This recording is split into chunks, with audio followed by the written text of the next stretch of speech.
And I have a lot of stuff on COVID tonight, given what's going on this last week with the White House basically admitting that they're working with Facebook and social media, colluding basically to control the narrative. We talked about that. We'll talk more about it.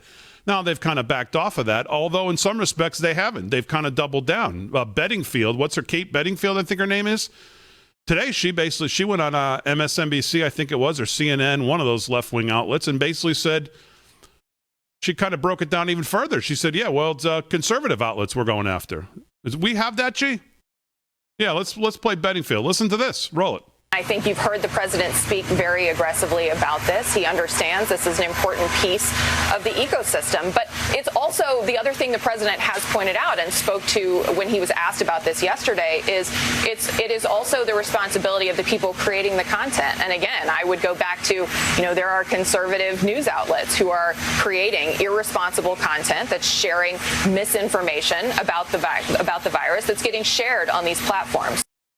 Okay, so she's pretty specific there. Now, Rick read the 12, supposedly, after Biden said Facebook was killing people, and of course Zuckerberg looked at his bank account and said, I gave this guy how much money through all these places? Biden, of course, walked it back a little bit. But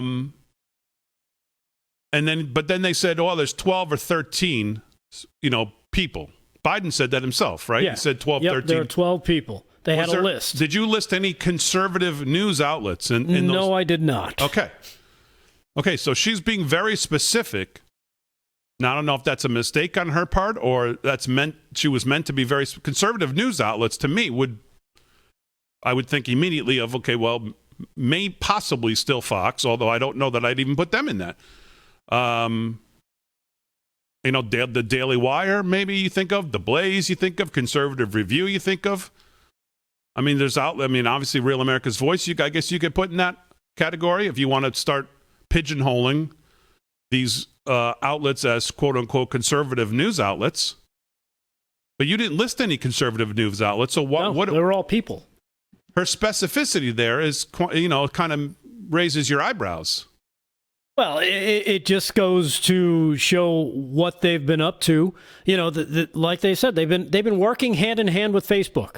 We know that California Democrats got exposed through a Freedom of Information Act from Tom Fitton about their direct line to Twitter. So I'm sure D.C. has a direct line to Twitter as well. It's not just California Democrats calling up saying, take this person down, take that person down. Yeah. And what's interesting in the story I'll get into when we, soon here, we'll do some news and sports when we get back, is that they're very concerned about misinformation on COVID and people getting vaccines and making sure they keep a handle on this so we don't go back to lockdowns and which we're heading for, no doubt about it. But what's going on at the border, you would think, would be as much a pressing matter if we're concerned about the American people, like they want everybody vaccinated. You would think what's going on at the border and some of the numbers I'm going to tell you of the illegal immigrants that are being let in, it seems to me that this might be a more pressing matter than what people are posting on Facebook, but that's just, we'll see.